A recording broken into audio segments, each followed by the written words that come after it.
Hey, John from FastXblog.com. And today I want to talk about buying websites. Now, I've done it once, so I can tell you what it's like, what's happened, and I'm also going to really spend the lion's share of the time explaining about why I really do prefer to start sites from scratch rather than buy them. Now, I'm not saying buying is altogether a bad thing. I think a lot of people have bought sites that have done a really good job taking them, grown them, and have made the investment pay off many, many times over. Uh, I did okay, but there are reasons these days I really just prefer to start from scratch. Okay, so the first reason, before I get in there, let me tell you my experience. I bought a site about, I don't know, I think it's like 5 years ago now. I bought a site, established, great domain authority, great age, great content, horrible, horrible, horrible niche. The niche was movie reviews. And I think I mentioned this somewhere.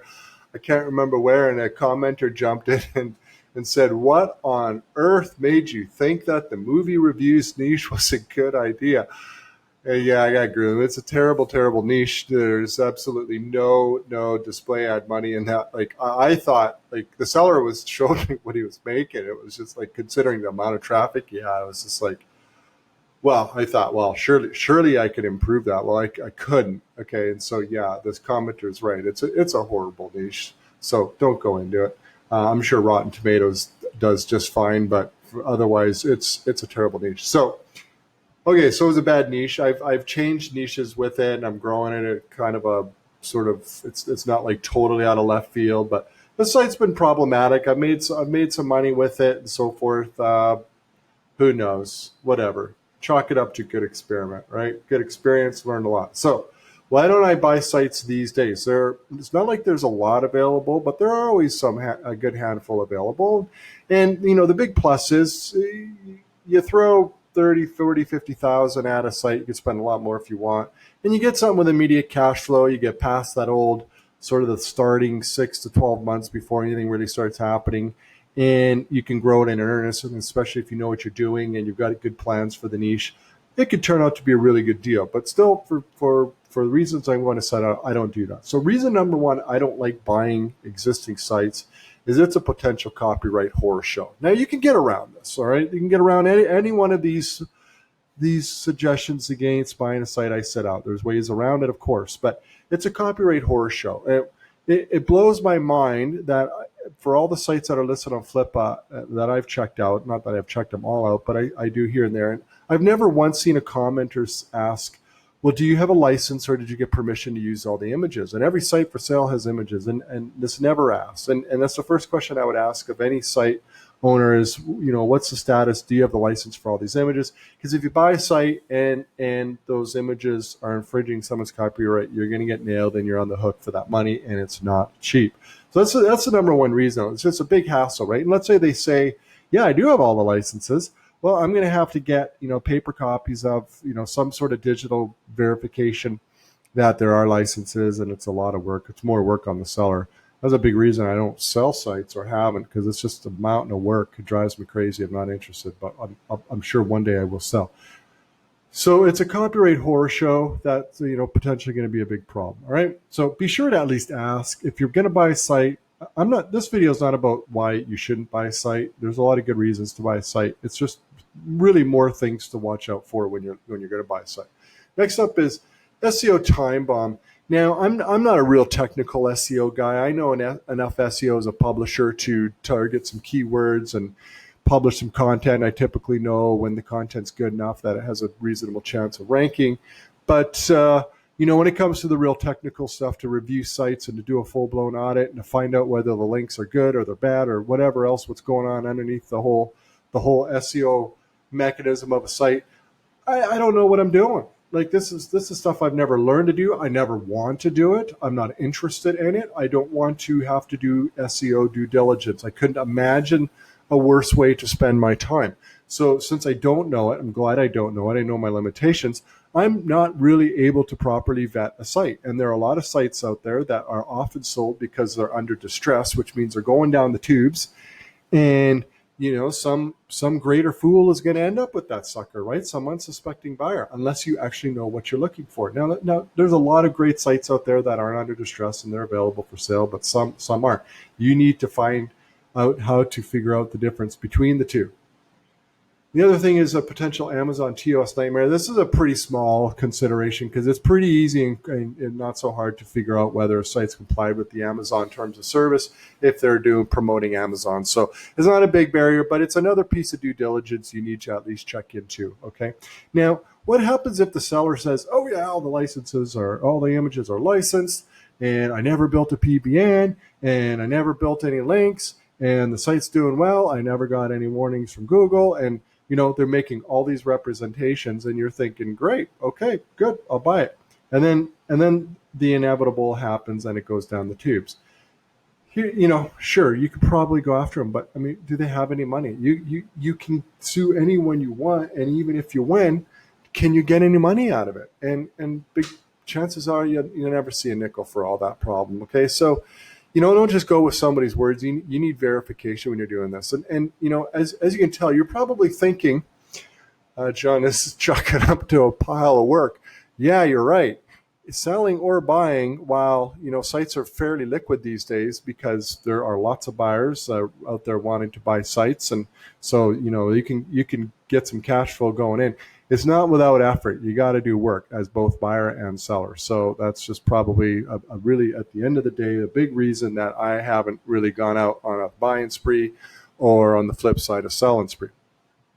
Another thing to watch out for is cooked domains. Now, this falls kind of under the whole SEO time bomb scenario.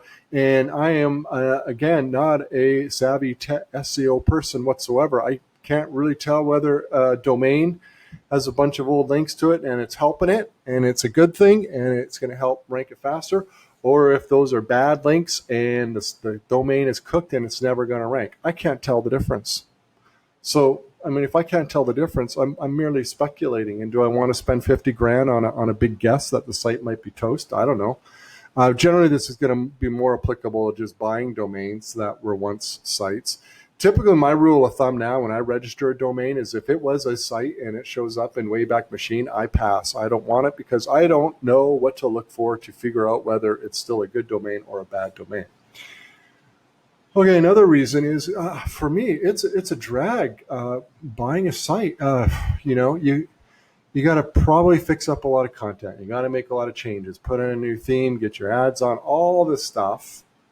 That's harder to do with an existing site. And I don't know, this is just sort of the stuff I don't like doing, so I don't do it. This is certainly, for a lot of people, you're probably thinking like, what's your problem? This is like, it's not a big deal at all, right? I mean, if you start a site from scratch, you got to do all that stuff too.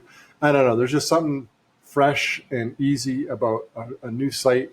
I can kind of make these changes over time. I don't have to worry about it in the first day and that sort of thing. So not a big deal, but it's another reason that holds me back from buying sites.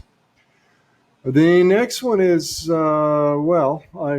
generally speaking, I prefer creating content than rehabilitating it. I'm not as diligent on improving and updating existing content I have as I should be. And at the end of the day, I prefer to create from scratch, publish new content, come up, do my own keyword research and build the site from scratch to know that it's built the way that I want it built and the way that I know that it works. And that's what I do. And that's just work for me. So when you buy a site, there's a lot of rehabilitation. Now, for some people, rehabilitation or renovation is just a much more appealing process because there's already something there you work with.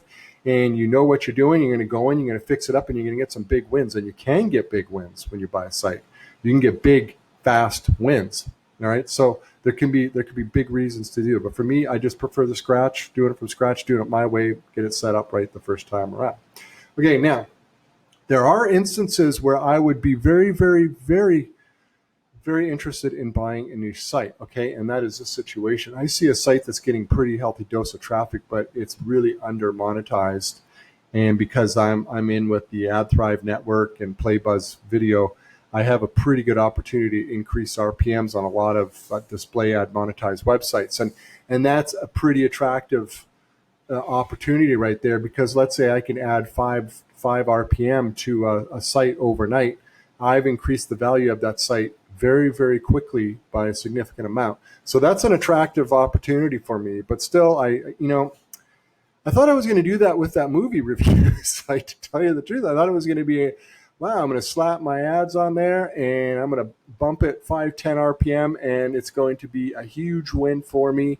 And it didn't work out that way. So even though you think you are the bomb, you are the person at really increasing display ads, the revenue, investigate carefully, because it didn't work out so well for me when I tried it. I'm not saying there aren't opportunities. I think there are out there. It's you got to be very careful and make sure it's a pretty sure thing. Now, another question I get from some people who read the Fat Sacks blog newsletter is whether they should buy. You know that there's some brands out there that are selling established age sites. They're basically age site factories. That's what they are. That's not a negative term. It's what they are. What they do is they build up sites. They throw up maybe 10,000, 20, 30, maybe 50,000 words of content, and it's a unique domain, and it's really in a specific niche, and it's starting to age. And then when they turn 6 months or a year, they put them for sale, and you've got to pay, I don't know, what do they go for these days? $1,200,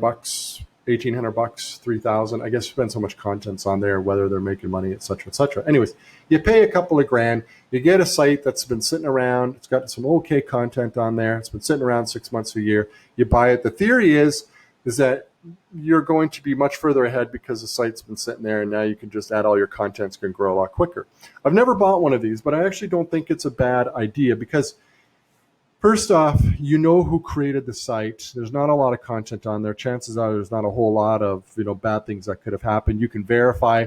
Generally, these brands that sell these, I think there's Brand Builders and there's Human Proof Designs. That's two that I know for sure that do that. I think the guy that bought Rank XL, he also sells these too.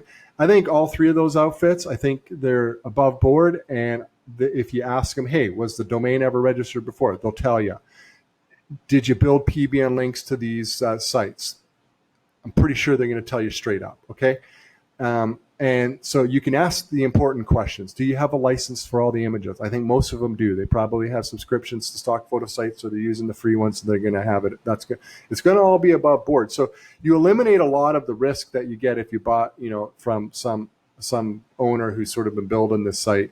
And so for that reason, I think there is some merit in buying one of these age sites from the factories, because it does speed things up. I've never bought one, so I can't tell you from personal experience, but I think it's an opportunity to mitigate a lot of the risk, and at the same time get something where hopefully you can get some revenue rolling in faster. And you don't have to spend $30,000 for these. You can get them for $1,500 or $2,000, maybe a bit more. So does any of this mean you should never buy an existing site? Of course not. If you know what you're doing, I know people who have bought sites and have 10 times their money in a very short time, because they really knew what they're doing. And there's lots of people out there who can do that, and it can be a tremendous opportunity, much better than starting from scratch.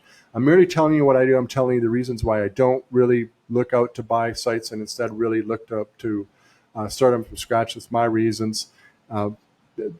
It's worked for me. I'm patient. I acknowledge I have the luxury of being patient, just because I have, some high earning sites. And so I don't need to grow additional sites immediately. I can be patient, maybe wait an extra year for them. So I am fortunate in that position. But those are really the pros and cons of buying existing sites. Overall, I think it's really exciting. I think it's really, really exciting that we can essentially turn around and sell these assets very, very quickly for cash, for quite good multiples. Especially content sites are in demand big time. I mean, check out Flippa and Empire Flippers and some of the other brokers, and you look for like Motion Invest too, another one. I mean, these places are selling content sites so fast. I helped out a person some time ago, a friend of mine who wanted to sell a site. And I just mentioned it in a Fat Stacks email newsletter. And this thing was sold in an hour, okay? And it was for several $1,000s. So it's really exciting, whether you're a buyer or whether you're a seller or publisher like me. Not only do we get monthly income, but we're creating these assets that you can sell fairly readily for pretty big numbers. And I think it's great. It's a great industry overall. It's just a ton of fun. Thanks for listening.